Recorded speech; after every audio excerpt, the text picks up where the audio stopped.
casa do Senhor Jesus? Meu Deus do céu. Felicidade se resume a isso, não sei o que mais felicidade não. Vou perguntar de novo para ver se tem alguém aqui. Quem está feliz aqui de estar na casa do Senhor Jesus? Glória a Deus. Tem alguns aí que estão com frio, com o braço cruzado, estão com a touca no olho, fica tranquilo, daqui a pouco você vai mudar. Hein? Você sabia que até a nossa vestimenta faz parte da libertação da nossa vida?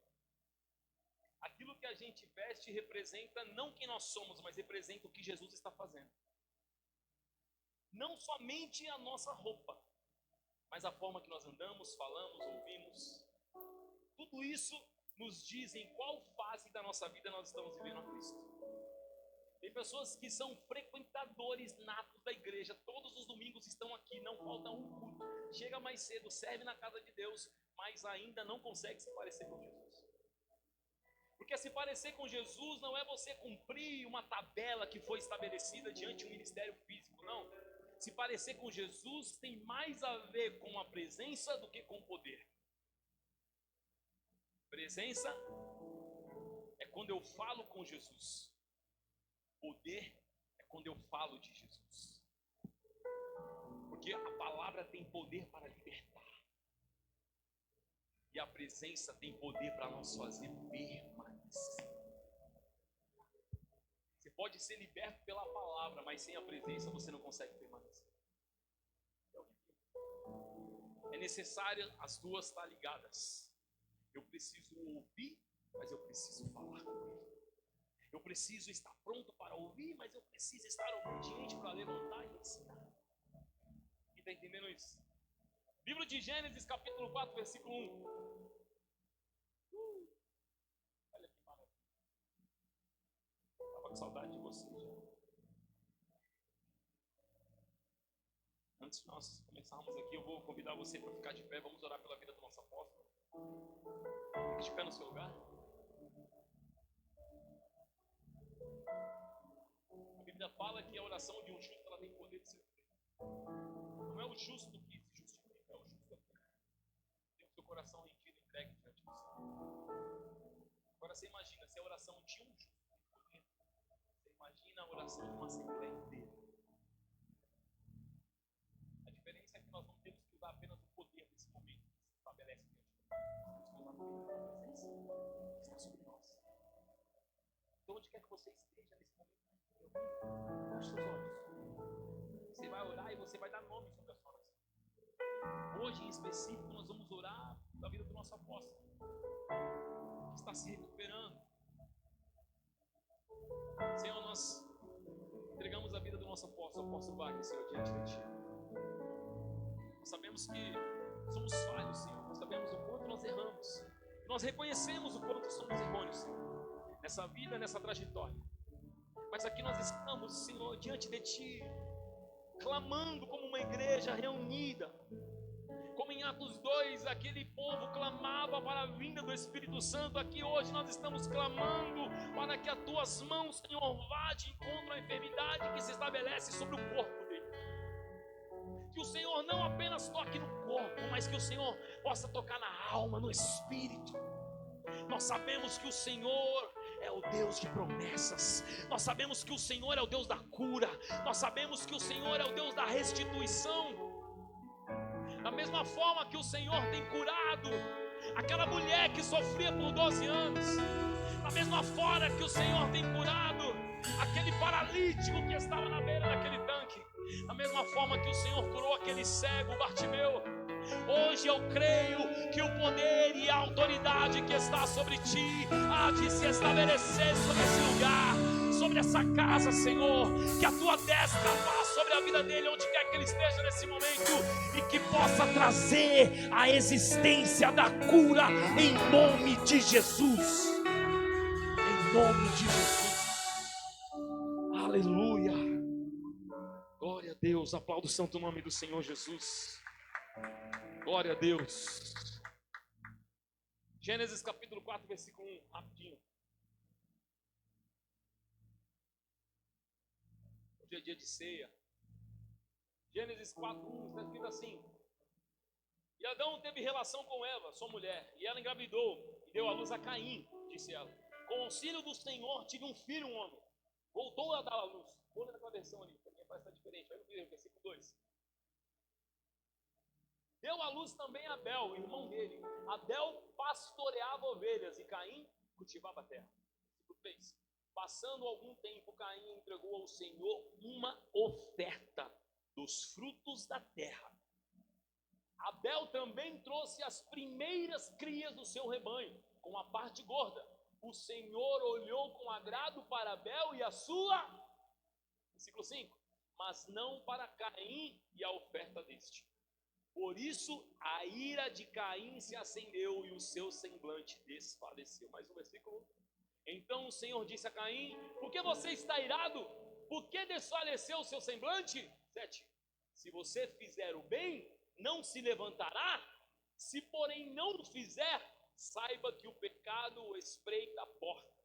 Ele deseja governá-lo, mas você deve dominar. Até aí tá bom. A Bíblia está dizendo sobre duas ofertas: a oferta de Caim e a oferta de Abel. A oferta de Caim foi do fruto daquilo que ele cuidava. Caim tinha uma terra, Caim era ali um agricultor, aquele homem que gostava daquilo que fazia. E quando ele entendeu sobre o princípio de oferta, ele precisa entregar para Deus aquilo que ele tinha um agrado. E era aquilo que ele cuidava, com tanto amor. E Caim vai até Deus e entrega a sua oferta. Só que a Bíblia diz que Abel também entrega, só que Abel entrega a primeira, a primícia. Abel entrega não somente aquilo que ele amava, mas Abel não entregou algo em espécie apenas. A Bíblia está dizendo que Abel se entregou diante de Deus. Sabe o que significa isso? Significa que a gente, por muito tempo na nossa vida, a gente fica lutando para tentar saber o que é oferta. Por muito tempo na nossa vida, a gente fica lutando para entender o que significa oferta. E ainda mesmo a gente muitas vezes entendendo, a gente cumpre o princípio de não entregar uma oferta. A oferta abre portas. A oferta faz a gente viver aquilo que os nossos olhos não conseguem enxergar que vamos viver. Eu sou a promessa viva disso. Condições zero. Mas um coração rendido, um espírito quebrantado é o que o Senhor procura nos dias de hoje. Deus, Ele não procura o quanto você sabe agradar a Ele. Deus, Ele procura um verdadeiro adorador que adorará Ele em espírito e em verdade. O que adianta eu cumprir apenas ali e estabelecer o que está escrito? Não entreguei uma oferta, não. Entregue uma oferta de todo o seu coração. Não é tudo que você tem, é de todo o seu coração. Por que a oferta de Abel chamou mais atenção para Deus do que a oferta de Caim? Porque Deus não olhou apenas o que Caim estava entregando, mas Deus olhou quem estava entregando. Tem pessoas que vêm para um culto, uma reunião como essa, entregam uma oferta, mas nunca deixou de ser um murmurador. Entregou aqui a oferta na força do ódio, com raiva, dizendo: meu Deus, eu preciso entregar.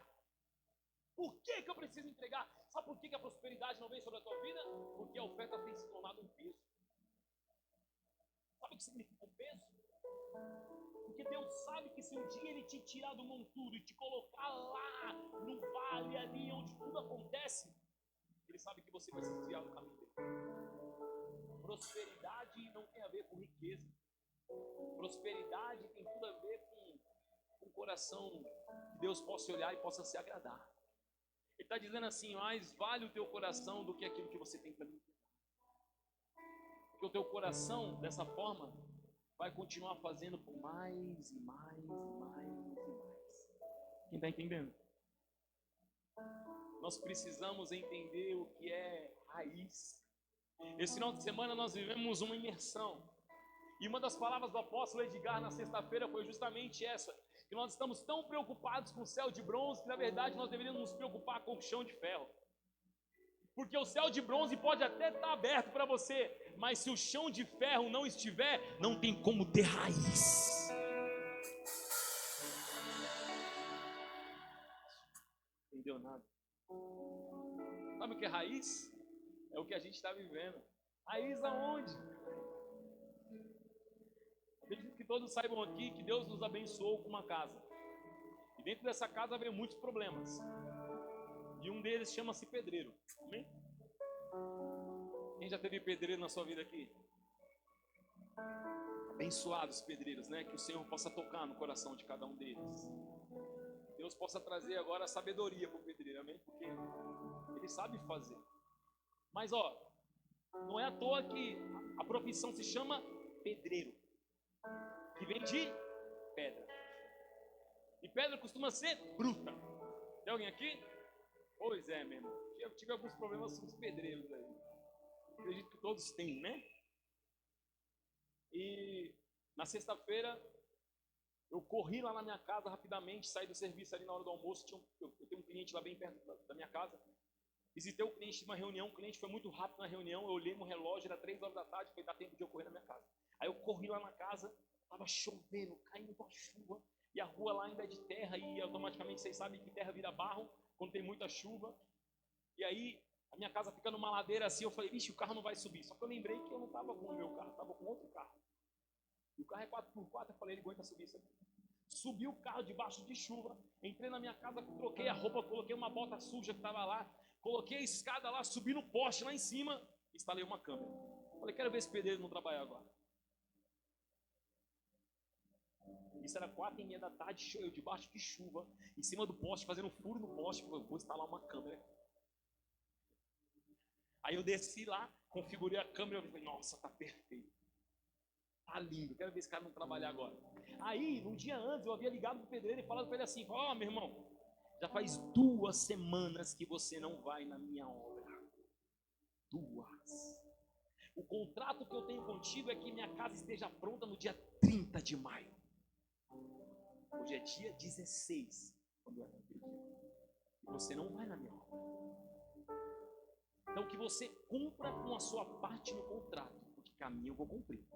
Se até o dia 10 de junho, que eu estou te dando 10 dias de acréscimo, minha casa não estiver pronta, você só vai ver o meu dinheiro de volta quando você terminar minha casa. Sábado ele estava lá. Ele mais 3 caras. Ele entrou, eu acordei cedo, abri minhas câmeras lá, eu olhando a câmera lá, e a câmera tem áudio. Aí eu abri o áudio, vocês sabem que pedreiro é bruto, pedra. Aí um falava pro outro assim, olha lá, ele instalou uma câmera. Eu conseguia falar pela câmera também, mas a qualidade não é tão boa, eu não vou falar nada não, né? Vou orar pela vida dele. Aí antes de eu sair, ele entrou assim dentro do carro dele, e aí onde que o carro fica bem perto onde estava a câmera, ele apontou para a câmera, abriu o braço e falou assim, pastor, eu vou entregar a sua casa no prazo. Aí deu vontade de responder, obrigado. Ele ficou incomodado porque eu instalei a câmera. Só que quem se antecipa, eu sabia que esse pedreiro poderia aprontar alguma coisa. O que eu fiz? Comprei uma câmera que não é ligada na tomada, comprei uma câmera que é ligada na energia solar.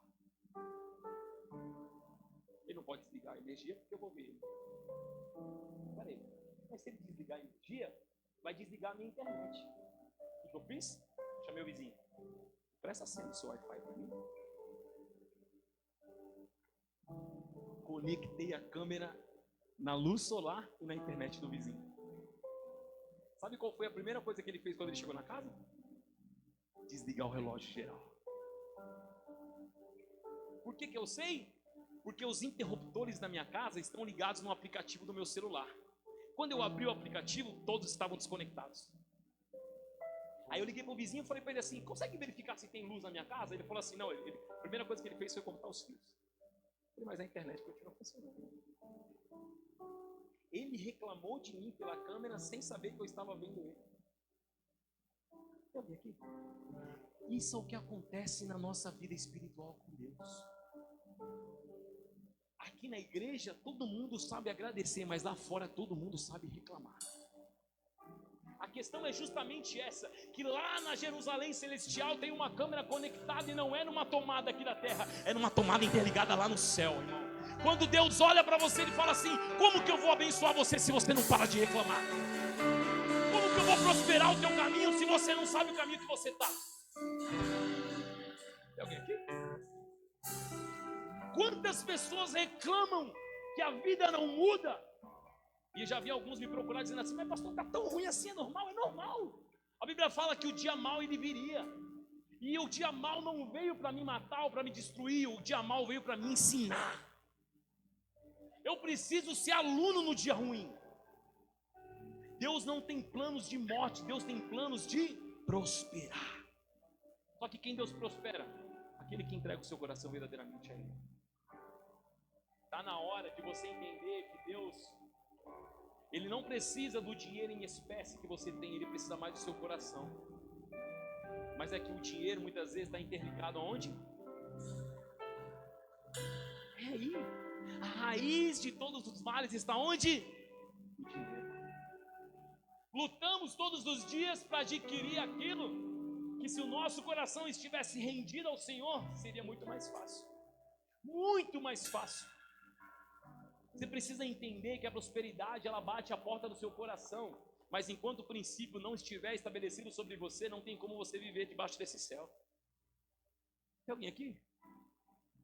Estamos nós, fisicamente dizendo, tão preocupados às vezes que você não entrega o dízimo, porque como é que Deus vai pagar a luz da energia solar? Se você não entregar o seu dízimo. Como que Deus vai pagar a conta de água do oceano? Se você não entregar o seu dízimo. Deus não se preocupa com o dinheiro. Se preocupa com o seu coração. A questão é justamente essa. O maior poder que se estabelece diante do dinheiro sobre as nossas vidas é porque o nosso dinheiro está interligado no coração. Então, se for necessário mexer no seu bolso para entregar o seu coração, ele prefere que você faça isso. Tem alguém aqui? Quer viver prosperidade? Para de reclamar e agradece. Entendeu isso? Pode passar os negócios. Estamos em tempo de mudança. Essa semana nós vamos terminar de colar as espumas aqui. Começamos a colar, mas dá um pouco de trabalho. Vamos terminar de colar as espumas nesse lugar. E eu quero ver se a gente... Cadê o Rodrigo Paixão? Está por aí? Vamos ver se a gente conclui o fundo desse altar aqui também. Talvez no próximo domingo esse cenário aqui já esteja bem diferente para vocês aí. Amém? Em nome de Jesus eu creio. Mas para que tudo isso aconteça, a gente precisa justamente de recursos, gente. Uma empresa, ela funciona estabelecida por funcionários. Estou falando de uma forma materializada, tá? Uma empresa precisa de funcionários. Eu ouvi uma vez um professor, quando nós estivemos lá na empresa. Nós temos palestras a cada 3 meses lá, eles dão palestras de motivação pra gente, essas coisas de incentivo. E uma vez, um dos professores, é até conhecido aí, famosinho no TikTok, ele foi lá e aí ensinou pra gente dizendo assim, não tem como uma pessoa se tornar rica ou milionária sendo registrado em CLT. Ele falou, não tem como você ser rico se você bate ponto. Ou para você ser rico, você precisa entender o tempo da prosperidade. A prosperidade não estabelece de eu estar ali, de carteira assinada. Por quê? Porque eu trabalho para enriquecer o meu chefe. Quem se torna rico é ele. Deus está dizendo assim, você quer ser um dia rico? Você precisa entender que a sua função e a sua missão é ensinar. Mas é necessário aprender primeiro. Por que os céus estarão abertos sobre a minha vida financeira se muitas vezes o chão continua de ferro? Quem quer receber algo muito grande aqui na sua vida? Vou perguntar de novo, quem quer receber algo muito grande aqui na sua vida? Passe a acreditar. Quando eu casei com a pastora Carline, eu estava desempregado. A pastora Carline ganhava um salário bem pouquinho na época. Mas nós tínhamos uma missão. A nossa missão era éramos apaixonados um pelo outro. Não se portávamos por dinheiro, se portávamos pelo amor. Amém? E o que nos manteve até os dias de hoje, vamos completar em breve aí 25 anos, não é o dinheiro, é o amor. O que rege um casamento firme é o amor. O dinheiro é consequência. O dinheiro é aquilo que depende da forma que eu vivo, da forma que eu quero viver. Sabedoria, capacitação, eu olho para mim, eu me olho no espelho e eu falo assim, gente, eu não tenho capacidade nenhuma, emocional, física, mental, de viver o que Deus está me permitindo viver nos dias de hoje. Eu não tenho um conhecimento de nível avançado, eu não tenho entendimento, eu não tenho um certificado de uma faculdade. E aí eu olho e falo assim, eu não tenho capacidade nenhuma. E aí Deus olha para mim e fala assim, mas quem te capacita? Não é o professor PhD, ou pós-graduado, ou doutorado, que vai fazer você ter um certificado e vai fazer você chegar a um lugar mais longe, não. Quando você confia em mim, Quem abre as portas do caminho que você vai traçar não é o doutorado, é Ele. É Ele. As pessoas olham para mim e falam assim: ah, mas você é um cara de sorte. Sorte? Eu sou um cara mais que abençoado. Porque nos momentos mais difíceis da minha vida eu nunca tirei os meus olhos dele. No momento que estava passando a dificuldade, eu nunca tirei os meus olhos dele. E assim é que nós queremos continuar. Com os nossos olhos, mesmo muitas vezes em meio à tempestade da nossa vida, com os olhos fincados nele. Amém? Vamos ofertar, fica de pé no seu lugar. Essa maquininha para mim, por favor.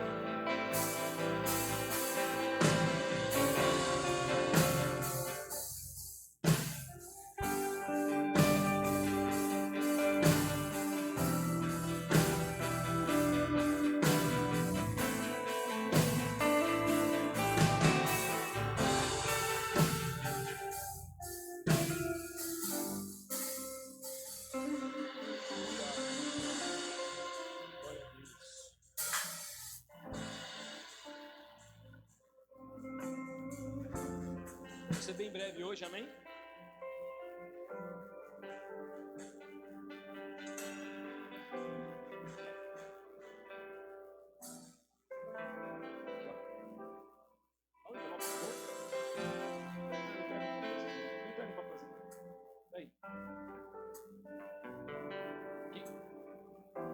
Quem quer viver uma prosperidade aqui?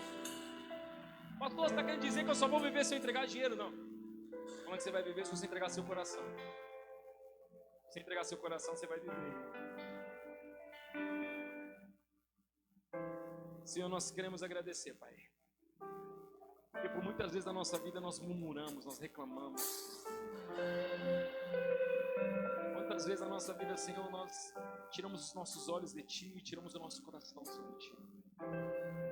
E nós sabemos que muitas vezes ainda estando na Tua presença, cumprindo os Teus mandamentos, ali lutando para que a santidade seja o nosso estilo de vida, ainda assim o dia mau ele bate a porta do nosso coração. A questão não é eu estar vivendo um dia mau ou um dia bom, é para que todos esses dias o Senhor esteja sobre nós. Nós sabemos e reconhecemos o quanto nós precisamos de Ti, e nós sabemos que o Senhor é suficiente sobre nós. Que o Senhor possa abrir os céus de bronze, que o Senhor possa quebrar o chão de ferro desse lugar, Senhor. Que haja raízes, Senhor, que traga fortificação sobre os teus filhos, que haja raízes de maturidade, que haja raízes sobre a tua igreja, que a tua igreja possa viver a prosperidade, que a tua igreja possa viver o bom, o melhor e o agradável que está diante de ti, Senhor. É o que nós bendizemos, que haja prosperidade não somente financeira, mas que haja prosperidade espiritual, que a paz possa reinar sobre os teus filhos e que se estabeleça sobre esse lugar. E para todos aqueles que crê, diga amém. Sai do teu lugar, vem trazer oferta. Suficiente,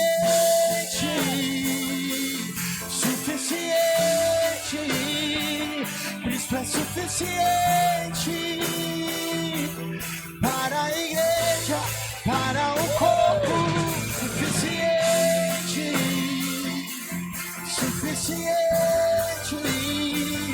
Cristo é suficiente para a igreja, para o corpo. Suficiente,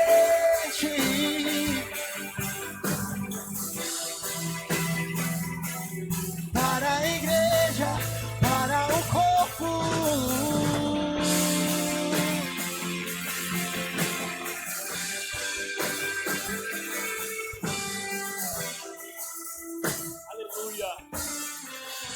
Glória a Deus. Agora vamos para a palavra, amém? Posso ouvir um amém? Posso ouvir um amém? Você me dá alguns minutinhos do seu tempo, do seu precioso tempo. Coloca o livro de Lucas para mim, capítulo 24, versículo 13. Antes de tudo isso, vamos para o tema da palavra de hoje. Tem aí? O tema da palavra de hoje é permaneça. Repita comigo: permaneça. Permanecer aonde? Aí aonde está o X da questão. Permanecer aonde? Aonde você está indo, aonde você está frequentando, aonde você está ficando, aonde você está permanecendo. Permanecer muitas vezes diz respeito mais à condição a qual nós vivemos do que à condição a qual nós queremos viver. Pessoas que permanecem num trabalho que é tóxico, mas ela não pode sair de lá porque é aquele lugar que vem o sustento da casa e da família dela. Então permanecer muitas vezes não está na minha condição de querer estar naquele lugar. Permanecer diz respeito à necessidade de eu estar naquele lugar. Talvez nos dias de hoje seja semelhante aos dias a qual nós estamos vivendo. Tem pessoas que permanecem na igreja, mas não queriam mais estar aqui. Tem pessoas que permanecem num ambiente como esse, mas não queriam estar aqui mais. Você sabia que grande parte das pessoas são mais impactadas pela estrutura do que pela palavra do Senhor? Quando nós começamos no início de tudo, em cima de uma laje, depois foi por uma lojinha, depois foi ali para Rio de Prata, depois foi para Lamanas, depois se estendeu para aqui, para a Rua Dolores, e hoje aqui nós estamos reunidos em unidade como igreja.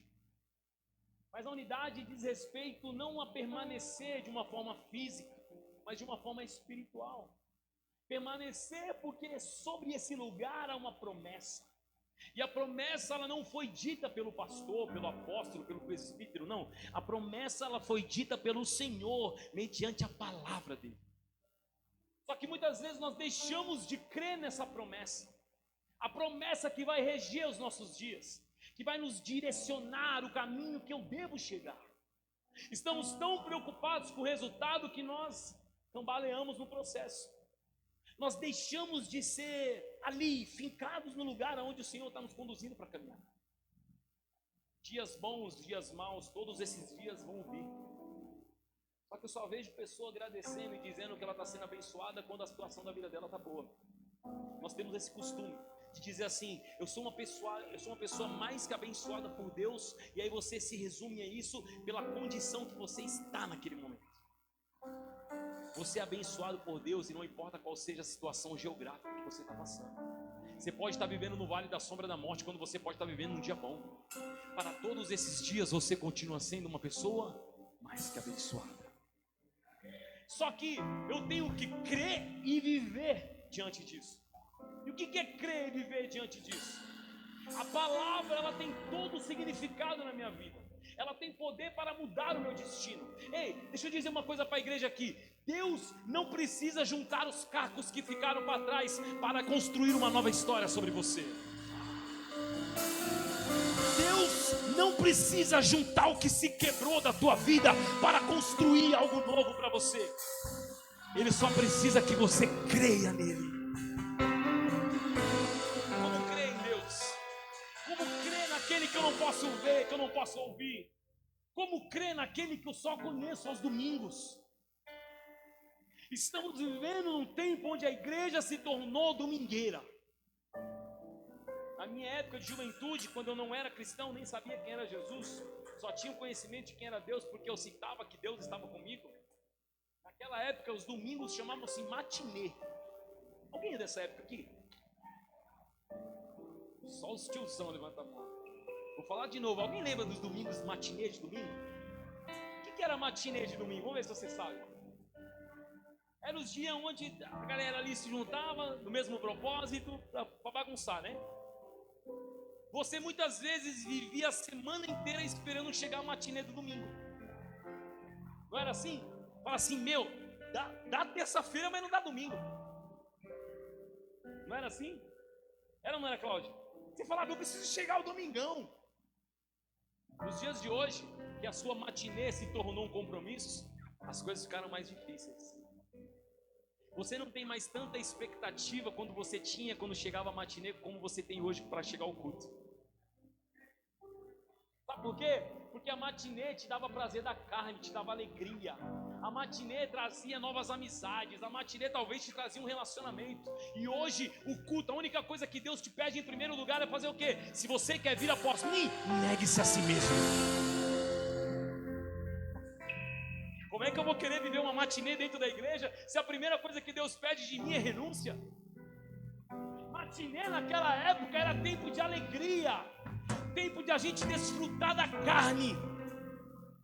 Mas quando a gente se converteu, a gente precisou entender que a matinê se tornou algo que vai sustentar a minha vida para os próximos dias. Você está entendendo que, baseado numa pesquisa do Datafolha, fala que o Brasil tem crescido muito em número de pessoas que têm se convertido mediante o Evangelho? Só que se converter é diferente de permanecer. Porque se converter é um pastor aqui com eloquência, um microfone na mão, dizer para você que é necessário você aceitar Jesus. Você sai do teu lugar, vem aqui na frente, chora, é abraçado, recebe uma oração e você fala: minha vida agora é entregue a Cristo. Só que quando aquela reunião acaba, quando o louvor para, quando as luzes se apagam e você vai para sua casa, aquele Jesus que você conheceu mediante uma reunião de culto permanece nesse lugar e você vai embora sozinho. E aí eu digo para você assim: cadê Jesus que você conheceu? Aí é onde vem a diferença do poder e da presença. Porque você está vindo todos os domingos para ouvir o poder da mensagem, mas no restante dos dias da semana você não fala com Jesus para permanecer na presença dele.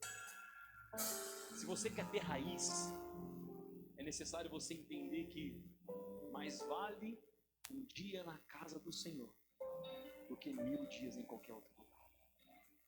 Mais vale a celebração do domingo do que qualquer dia que possa vir durante a minha semana. Quem está entendendo isso? Coloca aqui Lucas capítulo 24, versículo 13. Naquele mesmo dia, 2 deles estavam indo para um povoado chamado Emaús, a 60 estádios de Jerusalém. Algumas Bíblias dizem a 11 quilômetros. No caminho, conversavam a respeito de tudo o que havia acontecido. Enquanto conversavam e discutiam, o próprio Jesus. Quem se aproximou deles? Quem se aproximou deles? Aproximou-se e começou a caminhar com eles. Segura aí. Olha o que a Bíblia está dizendo. Volta para mim lá, no versículo 13. 13. Naquele mesmo dia. Primeiro, que dia foi esse? Naquele mesmo dia. Que dia? Lucas, coloca para mim. Lucas 24:14. Não passei isso para você não. Vamos ver que dia foi esse aí. No caminho, 24:14, isso. No caminho conversavam a respeito de tudo o que havia acontecido. 15. Enquanto conversavam e discutiam, não, nem sei não. 24:1. Me ajuda aí, Guilherme. A culpa é minha, eu ponho o que eu quero. Lucas 24:1. No primeiro dia da semana, de manhã, bem cedo, as mulheres levaram ao sepulcro as especiarias aromáticas que haviam preparado. Então, que dia que era? Primeiro dia da semana. Que dia que era? Que dia que era? E o que havia acontecido nesse dia? Elas encontraram a pedra do sepulcro. Agora volta lá de novo agora, 24:13. Então, vamos ver que dia que era esse? Naquele mesmo dia, o dia que as mulheres chegaram próximo do túmulo e a pedra estava aberta. Esse é o dia. Alguém lembra o que aconteceu nesse dia? Foi o dia da ressurreição. Só que a Bíblia está dizendo assim, ó. Havia quantos homens? Quantos homens? Naquele mesmo dia, 2 deles estavam indo para um povoado chamado Emaús, a 60 estádios de Jerusalém, próximo. Alguém já andou 11 quilômetros aqui? Mais alguém andou 11 quilômetros aqui? Mais alguém? Mais alguém? Eu tô falando a pé, não tô de carro não. De carro não, a pé. No caminho conversavam a respeito de tudo o que havia acontecido. Então os caras estavam 11 quilômetros, cadê o Mateus? Quanto tempo você gasta para fazer uma média de 11 quilômetros, Mateus? 1 hora? 11 km, meu irmão, rapaz. Que disposição é essa aí, cara? Cara, mas mesmo correndo. Eu tô falando 11 quilômetros. Hã? Ah, obrigado, hein? Que susto. Falei, gente, nós estamos com um super-herói aqui na igreja. Daqui a pouco vai abrir aqui, vai aparecer aqui os Zambolt. Estamos aqui com o Zambolt. Amém? É uma média de que? Quantas horas? 5 horas? 11 km. 2, 3 horas? Correndo. Andando. dobra, vai para 4, 5, certo? A Bíblia está dizendo assim, no caminho de 11 km, eles estavam conversando a vida. Então os caras ficaram conversando a média de quantas horas? Quantas horas ficaram conversando? 5 horas, em média. 5 horas os caras ficaram trocando ideias sobre o quê? Sobre o que havia acontecido. E o que havia acontecido? Os caras estavam cheios de expectativa que Jesus era o Messias. Jesus, ele era aquele que foi escolhido para trazer a libertação de Israel. Só que chegou na sexta-feira, eles viram aquele Jesus que traria liberdade para o povo preso numa cruz. A imagem fotográfica que eles tinham na mente deles era quem? Um homem feio, totalmente dilacerado na cara, na face, no corpo. Eles olharam para aquele homem e disseram assim: peraí, o único projeto que nós tínhamos de acreditar que havia liberdade sobre os nossos dias era esse homem. E olha o estado que ele está. Ele está todo ferido, ele está a ponto da morte. E Jesus morreu. E no domingo, o dia do ressurreto, a ressurreição, ali eles desistiram, porque eles imaginaram o seguinte: poxa, aquele cara que ia trazer liberdade para o nosso povo, hoje está morto. E hoje já se fazem 3 dias em cadeia. Quer ver? Passa o próximo. Enquanto conversavam e discutiam, o próprio Jesus aproximou-se e começou a fazer o quê? O próprio Jesus fez o quê? E começou a fazer o quê? Começou a fazer o quê? Os caras estavam conversando, Rogério, e Jesus começou a andar com os caras do nada, ó. Apareceu Jesus, começou a caminhar ali no caminho. Passa o próximo. Mas os olhos deles foram o quê? Impedidos do quê? Impedidos do quê? Por que eles não reconheceram Jesus? Porque Jesus era feio? Todos sabem que Jesus era feio, amém? Não? Ah, meu Deus do céu. Medo de pregar aqui para vocês acharem que eu estou falando que Jesus era feio, porque Isaías capítulo 53, versículo 1. Parei no 16. Isaías 53, 1. Quem creu na nossa mensagem, a quem foi revelado o braço do Senhor? 2. Ele cresceu diante dele como um broto, tendo como raiz de uma terra seca. Ele não tinha nenhuma beleza ou majestade que nos há, nada havia na sua aparência para que nós desejássemos. Nos dias de hoje, feio. Você viu que a Bíblia faz aquela desprovido de beleza, não? Feio. Então vocês imaginam, 2 caras iam andar 5 quilômetros conversando sobre a ressurreição com um homem a qual os olhos deles não podiam identificar. Por quê? É mais um. Quem quer isso aí? Esse é só mais um. Pegou aí o gatilho da nossa caminhada e entrou no meio ali. Mas quem quer? Mais um. Só que a Bíblia, ela faz questão de dar ênfase no quê? Os olhos deles não podiam. Volta lá no 16 de novo, Helena. Mas os olhos dele foram impedidos de reconhecê-lo. Quem foi que impediu os olhos dele de enxergar Jesus? Alguém sabe? Quem foi que impediu, Murilo? Os olhos dele de identificar que aquele homem que estava sobre eles é Jesus. Alguém sabe? Baixa a mão no peito. Baixa a mão no seu peito aí. Fala assim, ó. Sou eu. Tá achando que Jesus é assim, ó? Para de ver. Não vai me ver não. Você acha que foi Jesus que fez isso? As nossas vontades fazem isso. Porque estar na igreja não significa ser igreja. Estar na igreja não significa que você é um cristão. Muitas vezes você está aqui e está impedido de ver Jesus sobre esse lugar.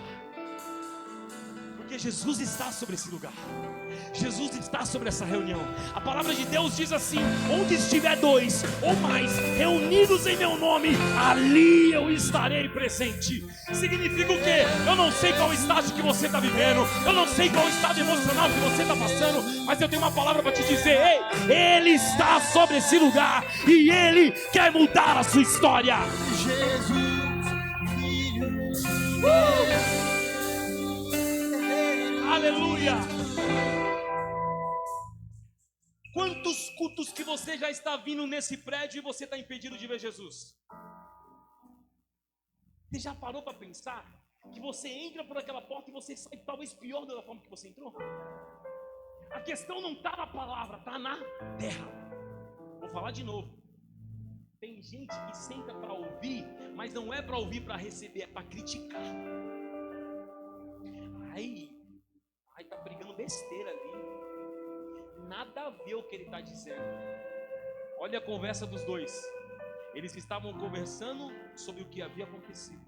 Tem alguém aqui? Tem alguém aqui? Espera aí. Jesus, antes de morrer, havia deixado o quê? Uma promessa. Qual que era a promessa? Eu vou, mas aguardem em Jerusalém, porque logo após mim virá outro. Qual foi a promessa de Cristo? Permaneça. Qual foi a promessa? Permaneça. Qual era o propósito? Permaneça. Mas espera aí, pastor, você não está entendendo, está difícil. Os dias estão ficando maus, o dinheiro na conta está acabando, eu não sei mais o que fazer. Deus está olhando para você, está dizendo assim, ó, permaneça. Mas está difícil, eu abro ali a minha estante, a minha despensa não tem alimento. Jesus está dizendo para você assim, ó, permaneça. Ah, pastor, é porque não é você que está passando o que eu estou passando. Jesus está dizendo para você assim, ó, permaneça. Não importa qual seja a situação que você esteja vivendo, permaneça. O propósito acontece quando eu permaneço. O propósito na minha vida se cumpre quando eu permaneço. Mesmo estando tudo dando errado, tem que permanecer. Porque o povo difícil é esse tal de crente. Alguém já ouviu falar nesse tal de crente? Tem gente que fala em slow motion quando pergunta para ele qual é a religião dele, ele fala, sou crente. Se ser crente é ser igual a você, eu desconheço o que é ter fé.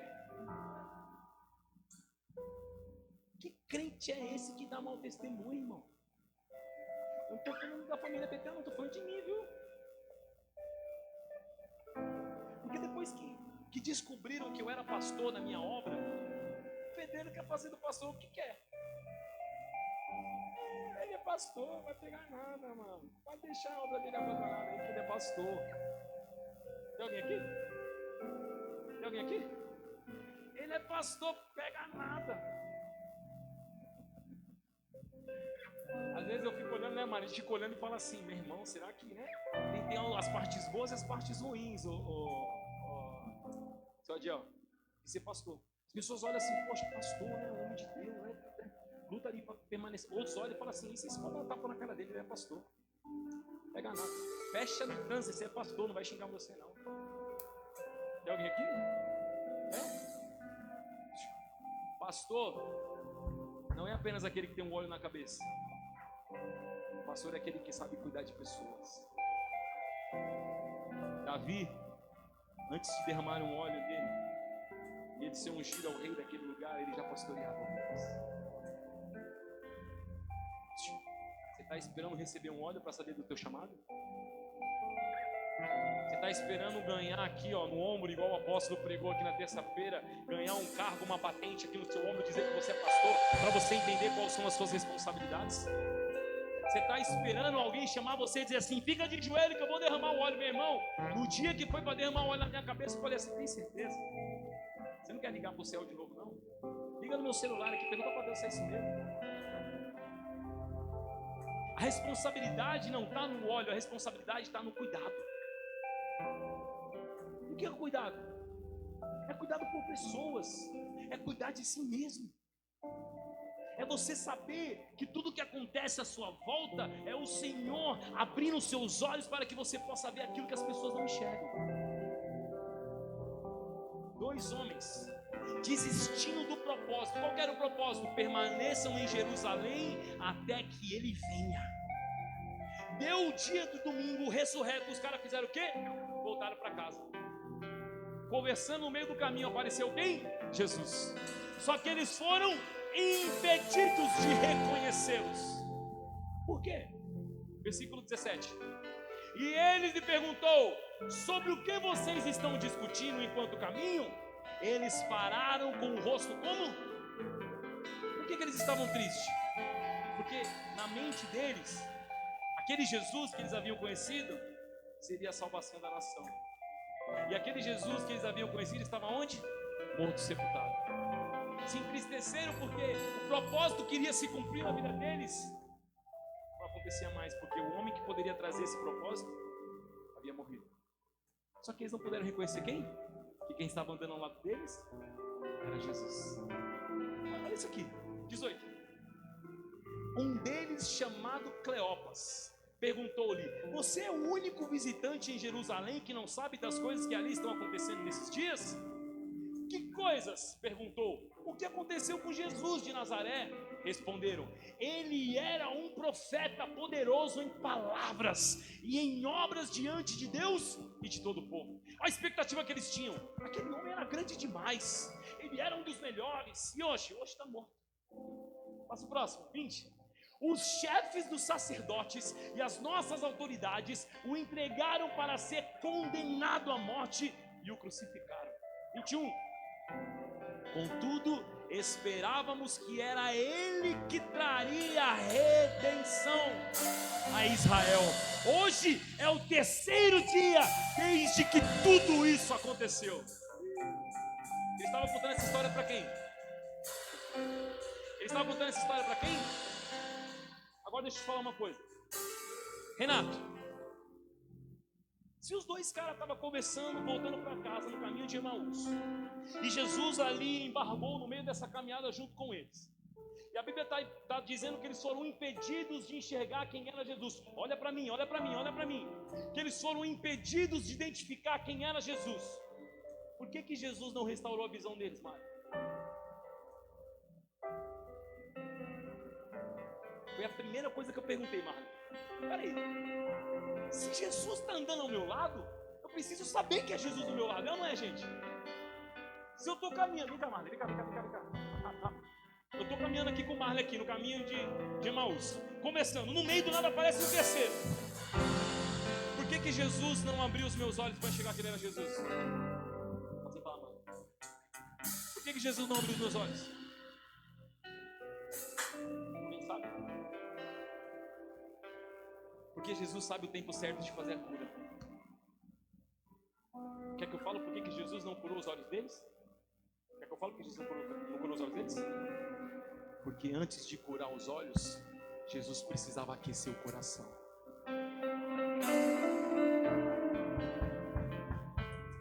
Vai entender daqui a pouco.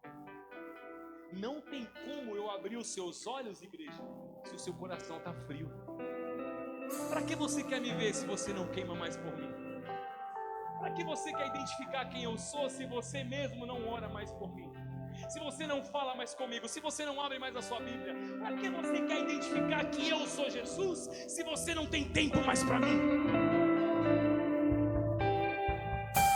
Sabe por que aqueles homens não conseguiram identificar quem era Jesus? Porque Jesus, antes de aparecer para eles, queria fazer o coração deles voltar a queimar na presença. É o tempo que nós estamos vivendo aqui na Betel. Talvez hoje você está com uma venda nos olhos e você nem percebeu isso. Eu vejo algum de vocês que está na época da antiguidade. Quando eu falo antiguidade não é porque é antigo velho, não. É porque já faz tempo que está nesse ministério. E aí eu olho e falo assim: cara, você perdeu o brilho, você perdeu o chamado. Deixa eu te dizer uma coisa, Jesus tem uma palavra para você hoje. Ele não quer abrir os seus olhos para que você identifique que sobre esse lugar existe um Cristo Salvador, não. Ele quer, antes mesmo de abrir os seus olhos, Ele quer aquecer o seu coração, porque Ele sabe do propósito que Ele tem sobre você. Jesus sabe do propósito que tem sobre a tua vida. Só que você deixou de viver Ele, porque as coisas do mundo têm chamado mais sua atenção do que a presença de Cristo. 22. Algumas das mulheres entre nós nos deram um susto hoje. Foram de manhã bem cedo ao sepulcro. 23. E não acharam o corpo dele. Elas voltaram e não nos contaram ter tido uma visão. Elas voltaram e nos contaram de ter tido uma visão de anjos. E esses disseram que ele está de que ele está? De que ele está? Os caras receberam a notícia das mulheres que foram lá no sepulcro, de que ele não estava lá e estava vivo. E os caras foram para onde? Para Emaús. O que significa isso? Saíram do propósito que era permanecer em Jerusalém e foram para casa. Sabe o que acontece? Posso falar, se vocês me permitem? Eu sei que hoje é um culto de domingo, sei que hoje é um culto de ceia, mas eu preciso falar. Vocês me permitem falar? Sério mesmo, se vocês me permitem falar? Sabe o que acontece na nossa vida nos dias de hoje? Nós estamos vindo todas as terças-feiras aqui recebendo uma palavra abençoada, uma palavra de ensino, uma palavra de construção, uma palavra que vai fazer a nossa mente ser conectada novamente ao céu. Porque talvez no decorrer da nossa vida, da mudança, da trajetória, da unidade das igrejas, talvez tenha trazido ainda desconforto para algumas pessoas. Só que quando a gente entender que desde o processo da mudança, da decisão, e hoje nós estamos aqui, Jesus, por todo esse caminho, Ele estava conosco. Por mais que muitas vezes os nossos olhos não puderam ver. A questão mais importante dessa mensagem não é eles estarem cegos mesmo com Jesus do lado deles. É o coração deles não aquecer mais como Jesus queria que aquecesse. Porque muitos daqui saíram de Jerusalém, estão voltando para casa vazios. Tem muitas pessoas que quando acaba o culto, saem do lugar da promessa e voltam para casa pior do que chegou nesse lugar. Sabe por quê? Porque tinha esperança que sobre esse ambiente, sobre a palavra do culto de domingo, a palavra que poderia reger os teus próximos dias, sua segunda, sua terça, sua semana, talvez essa palavra, ela não foi uma palavra tão confortável aos seus ouvidos. A palavra diz que devido ao aumento da maldade, o amor de muitos se esfriaria. Sabe o que significa? A maldade não está naquela pessoa que comete um assassinato, uma pessoa que rouba. Não. A maldade está dentro do coração daqueles que querem habitar com a maldade. Pois eu vou te dizer uma coisa, muitas vezes o nosso coração é mais maldoso que o de um ladrão. Porque você está sentado nesse lugar, em silêncio, ouvindo a palavra, mas está crucificando a mensagem que está sendo derramada sobre você. Talvez você está imaginando assim, eu já ouvi essa mensagem 15 vezes, e aí o seu intelecto entende o seguinte: não é a mensagem que vai fazer o impacto sobre a tua vida. O poder está no nome de Jesus, mas a permanência está no relacionamento. Não adianta você receber poder e não ter relacionamento para permanecer. A igreja vai entender o seu tempo na terra quando começar a renunciar mais e viver mais o propósito do Senhor. Os dois homens estavam caminhando e não conseguiram enxergar Jesus. Por quê? Porque Jesus que fechou os olhos deles? Não. O lugar que eles estavam, eles abandonaram. O chamado que eles tinham, pastor, eu não tenho chamado. Tenho, irmão, tem sim. Nós somos chamados para um propósito. E nós precisamos entender que esse é o tempo e já chegou, e o tempo é agora. Eu não posso perder tempo, porque tempo para mim é vida. Cada tempo que se passa é uma vida que está morrendo. Cada tempo que se passa é uma vida que está se perdendo. A questão é justamente essa: o que eu estou fazendo para fazer a diferença que Cristo quer que eu faça. Aonde você está indo? Qual lugar você está frequentando? O que você está ouvindo? Estamos num tempo da era digital, um tempo onde grandes pregadores têm se levantado, mas grandes lobos da pregação se levantaram juntos. A questão é justamente essa: quando eu não tenho relacionamento, o lobo tem mais poder na minha vida do que aquele que se entrega por mim. Porque o lobo, ele parece ser uma boa pessoa, ele parece ter um bom coração, mas ele não acrescenta nada sobre você. Está tão acostumado a ver pregação de coach, que quando recebe uma exortação fala assim, não tem nada a ver.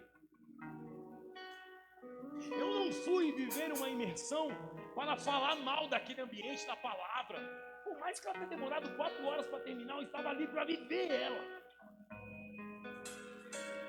Você está entendendo? Não é porque eu sou menor ou porque eu sou maior, não. Porque é necessário eu sentar para ouvir.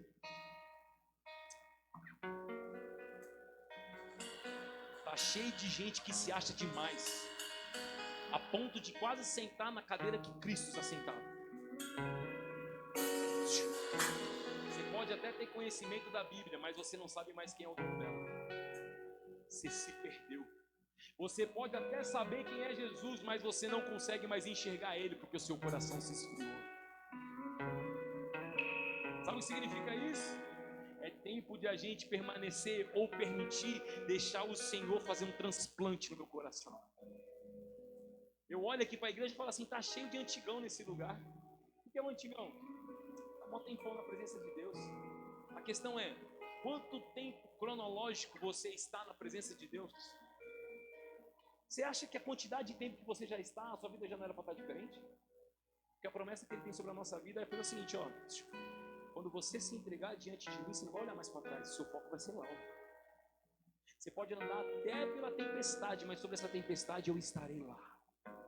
Eu estarei para segurar as tuas mãos. Eu não vou deixar você cair, porque os meus planos que eu tenho para ti é de vida e não de morte.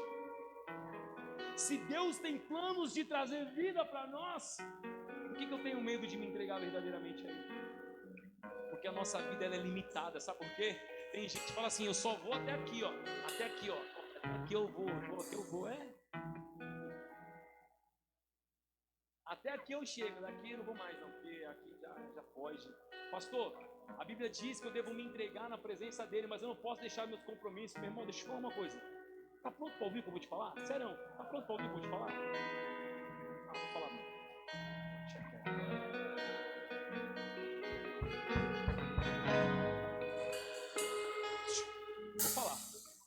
Vou falar porque eu não sou baú. Vou falar.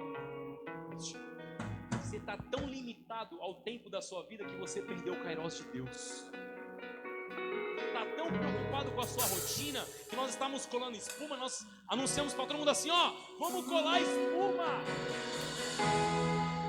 Se tiver disponível ou disposto, venha. Veio alguns e os outros. Se eu perguntar para a igreja por que você não veio, você vai ter isso aqui de relatório para dar. Eu vou te contar uma coisa, eu tinha isso aqui para dar.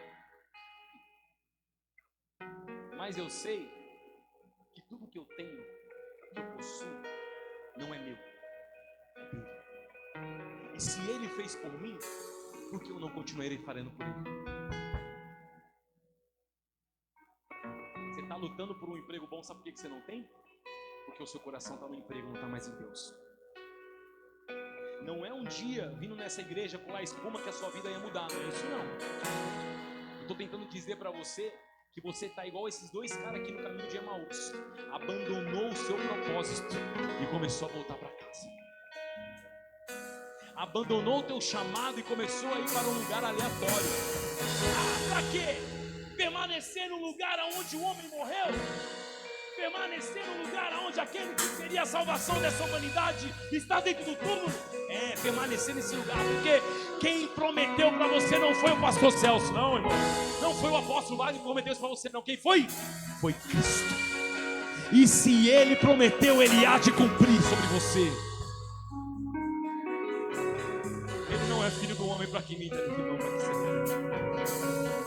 Ele é aquele que cumpre. Ele vai cumprir. Só que ele só cumpre naquele que crê. Quem crê aqui? Você está crendo em quê? Você crê em quê? Você crê em quê?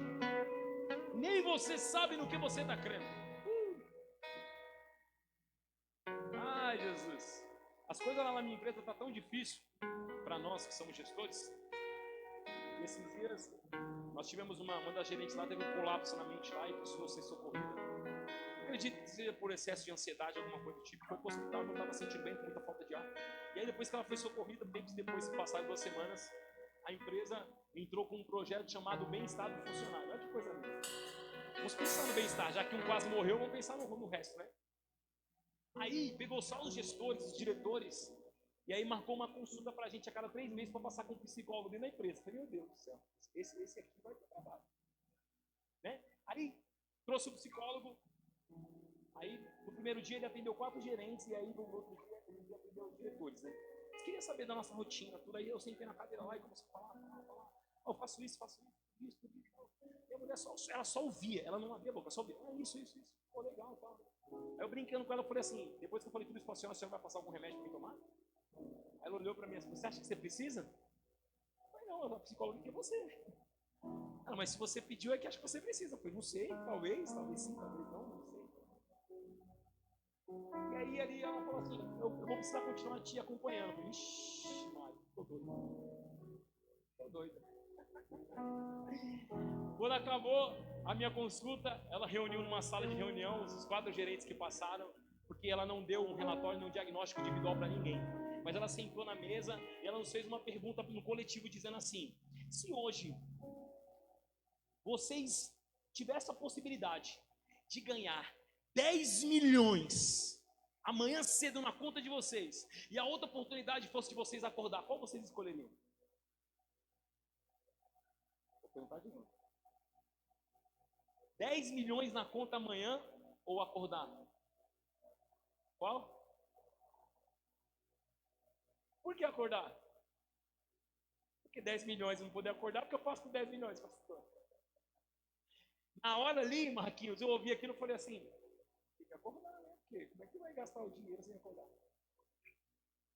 Eu sei que você pensou isso também. Pensou ou não pensou? A pergunta é, você preferiria ganhar 10 milhões ou acordar? A gente ali, de uma forma profissional, no meio corporativo, a gente olhou para ela, aí um dos gerentes falou assim, ele riu, né, e falou assim, o que adianta eu ganhar 10 milhões e eu não poder gastar ele porque eu não vou estar acordado? Aí a psicóloga olhou para a gente e falou assim, então por que muitas vezes quando você acorda de mau humor? Vocês já pararam para pensar que vocês 4 aqui na sala, vocês estão responsáveis por milhares de pessoas aqui dentro da empresa? E muitas vezes vocês deixam de cuidar de vocês mesmos, pensando que estão cuidando das pessoas? Se você dá tanta importância para o seu acordar, por que você não acorda de bem com a vida? Se você está dando tanta importância em acordar, por que você não acorda feliz? Por que você não vem motivado para a empresa? Ela falando, e eu só ouvindo, falei, gente, essa mulher é um pastor. Falei, muitas vezes a gente acorda, dorme, porque você põe 5 minutos a cada instante para acordar de manhã. Falou com alguém aqui? Tem celular que desperta 6 vezes.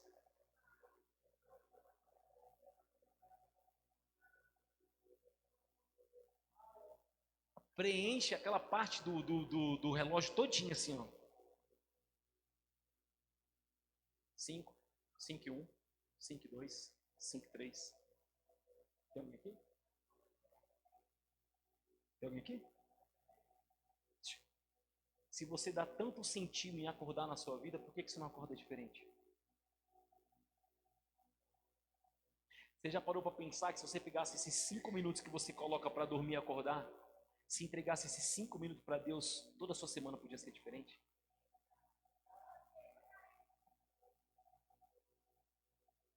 Tem pessoas que já estão habituadas a fazer isso, que nem precisa colocar o celular para despertar, que o próprio organismo já faz isso.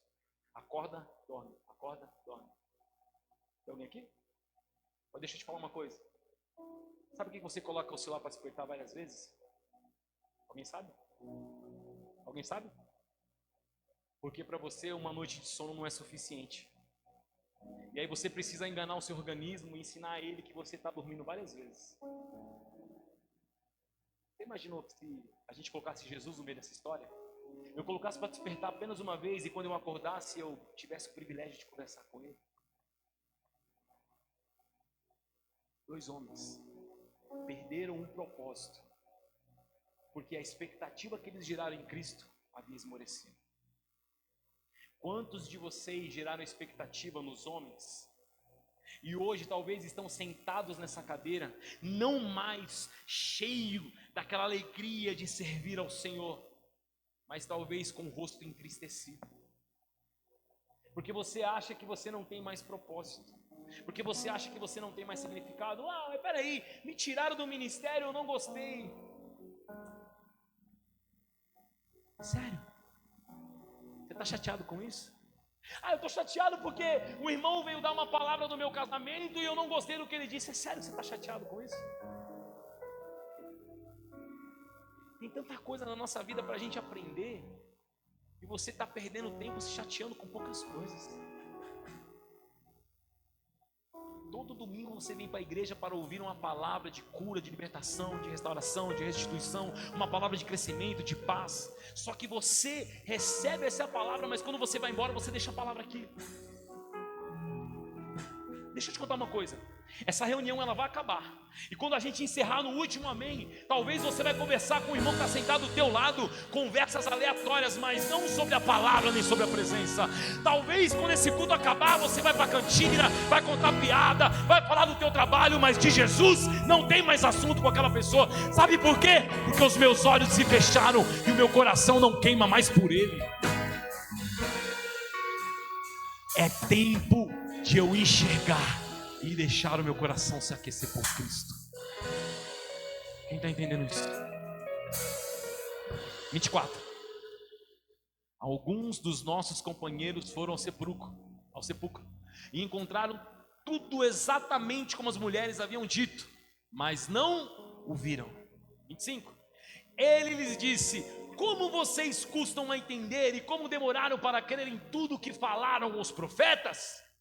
Não devia o Cristo sofrer essas coisas e entrar na sua glória? Então, começando por Moisés e por todos os profetas, explicou o que constava a respeito dele e todas as escrituras. Ao se aproximarem do povoado para o qual estavam indo, Jesus fez como o quê? Acelerou o passo. Falou, agora eu vou na frente. Aí o que aconteceu? Passo próximo. Eles, porém, insistiram. O que significa a palavra insistir? O que significa a palavra insistir? Alguém? Alguém? Alguém? Alguém? Alguém? É o que eu estou fazendo aqui, gente. Eu estou insistindo para você falar o que significa insistir. Tem alguém? Eles começaram a insistir para Jesus o quê? Eles, porém, insistiram muito: fique conosco, pois o dia já está escurecendo, ou findou, e está chegando a noite. Então, entrou para ficar com quem? Quem entrou na casa dos caras? Quem entrou na casa dos caras? Só que os caras podiam ver? Os caras podiam ver? Como é que você coloca uma pessoa desconhecida na sua casa? Tem alguém aqui? Tem alguém aqui? Como é que você encontra um desconhecido no meio do caminho e fala assim: entra aí, dorme aqui com nós? Tem alguém que já fez isso aqui, além da Mazinha? Como é que você consegue colocar uma pessoa que você não conhece dentro da sua casa para dormir? Tem alguém aqui? Os caras insistiram para aquele desconhecido que eles não poderiam ver para permanecer lá. O que ele fez? Entrou. Jesus fez o quê? Só que os caras começaram a enxergar quando ele entrou. Os caras começaram a ver quando ele entrou. Eles já enxergaram que era Jesus? Sim ou não, igreja? Próximo. 31. Para. Quando estava à mesa com eles, tomou o pão, deu graça, partiu e deu a eles. 31.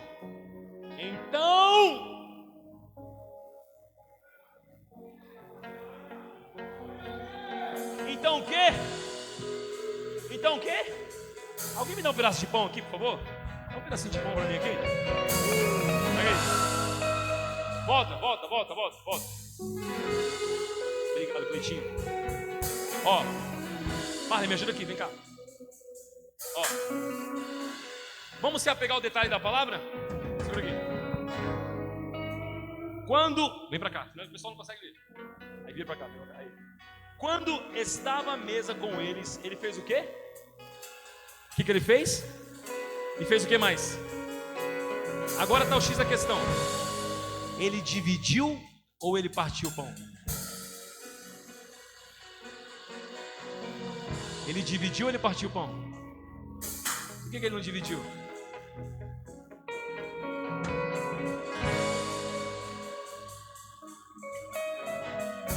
Eu fazer isso aqui,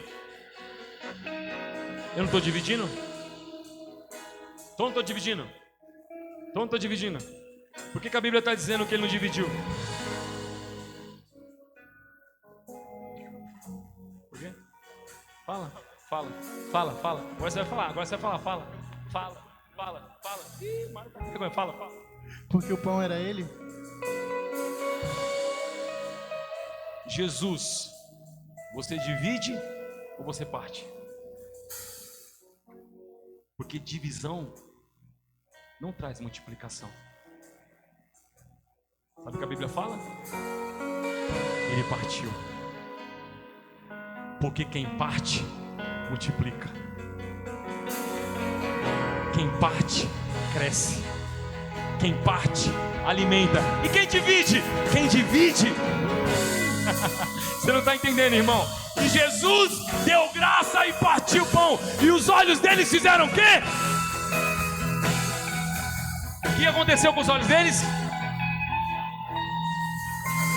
Por que os olhos se abriram? Esse pedaço é seu, você comer. Por que os olhos deles se abriram ali? Por quê? Por que, Mateus? Por que os olhos deles se abriram? Hã? Alguém me ajuda? Por quê? Hã? Por que, Alicia? Alicia tá aqui, ó. Ela foi em Libras comigo.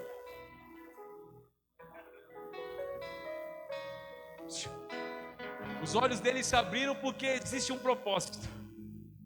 E sabe qual é o propósito? Pega a visão da mensagem. Então os olhos deles foram abertos e reconheceram. Mas ele fez o quê? Desapareceu. Aqui vem a melhor parte. Passa o próximo, 32. Então perguntaram um ao outro: não ardia o seu coração quando ele falava da palavra? Sabe por que os olhos se abriram? Porque o coração voltou a queimar de novo. Eu vou falar de novo, irmão. Sabe por que os olhos se abriram? Porque a mensagem entrou no coração. Sabe por que os olhos se abriram? Porque a palavra tem efeito quando a terra está boa. Aleluia! Aleluia! Desliguei algum fone aí. Você quer voltar a ver Jesus? Deixa seu coração queimar de novo. Sabe por que você não tem mais vontade de fazer devocional? Porque seu coração não queima mais pela palavra. Vou falar de novo. Sabe por que você não ora mais? Porque o seu coração não queima mais pela palavra. Sabe por que Jesus não abriu os olhos dele no meio do caminho? Porque o que adianta você ver Jesus se o seu coração não queima mais por ele? Sabe foi que quando Cleópatra falou para o outro homem desconhecido que o coração estava ardendo? Foi quando Jesus não estava mais presente. Então perguntaram ao outro: não ardia o coração enquanto ele falava no caminho e nos explicava as escrituras? Você pode vir todo culto, todo domingo, todas as terças-feiras. Se você não permitir o seu coração estar aberto para receber a mensagem, você nunca mais vai ver Jesus.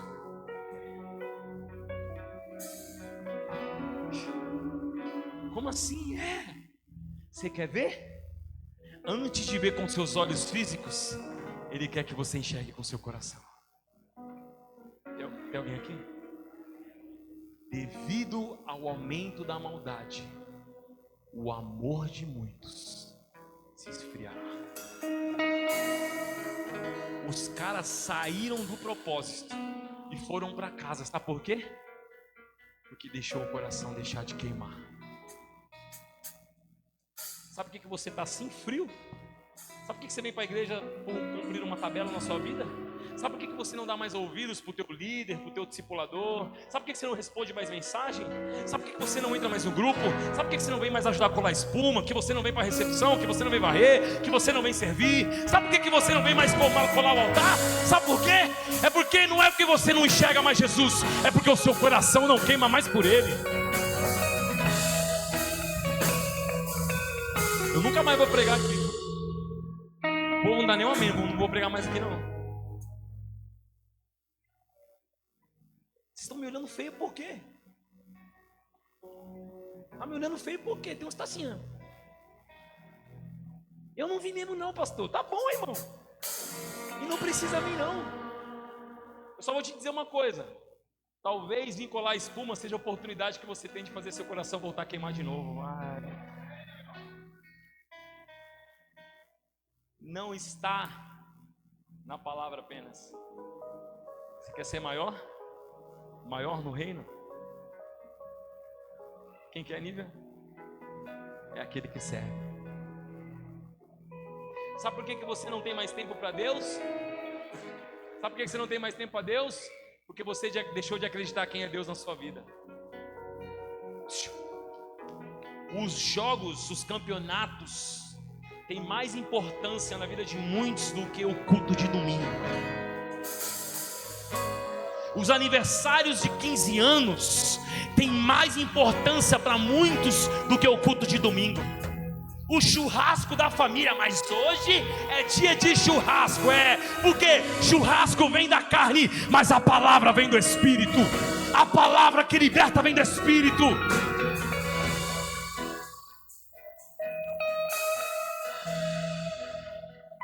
Sabe por